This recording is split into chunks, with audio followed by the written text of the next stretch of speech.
আইন সবার জন্য সমান না হলে কি হয়? হ্যাঁ, এমনই একজন আছেন, জেফ্রি অ্যাপস্টাইন। অবশ্য নাম শুনেছেন, হয়তো তার কার্যকলাপ এখনো দেখেন নাই, বা দেখলেও ভালোভাবে ঘাটাঘাটি করেন। ওনার কাজ হচ্ছে সাধারণ গরিব বা আপনার হচ্ছে যে সুন্দর এই ছোট ছোট মেয়ে বা মেয়েদেরকে ধরে নিয়ে গিয়ে উনি হচ্ছে যে বিভিন্ন ধরনের অপকর্ম পরিচালনা করতেন এবং বিভিন্ন লোকজনের সাথে মেয়েদেরকে মেলামেশা করানোর সুযোগ করে দিতেন। তার সহযোগীও দণ্ডপ্রাপ্ত।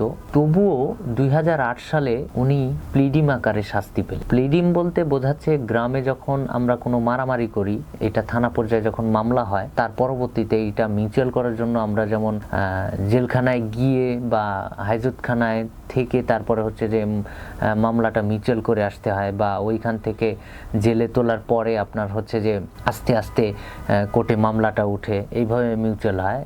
সেক্ষেত্রে ওনাদেরটা একদমই বিপরীত হয়েছে। প্লিডিম আকার বলতে গ্রামের বাসাতে বা কোনো একটা বাসাতে ওনারা বসে দায়টা স্বীকার করার পরে মামলাটার আপনার হচ্ছে যে সময়সীমা কমিয়ে আনা হয়েছে, যাতে উনি কাজও করতে পারে এবং 2 ঘন্টা বা 10 ঘন্টা জেলেও থাকতে পারে, এমন পরিবেশ তৈরি করা আর কি প্লিডিং বলতে। কিছু প্রভাবশালী নাম উঠে এসেছে, যদি নাম থাকে তবুও তারা কিন্তু এর সাথে জড়িত নাও থাকতে পারে। কিন্তু প্রশ্ন হলো দায় মুক্তি কার জন্য?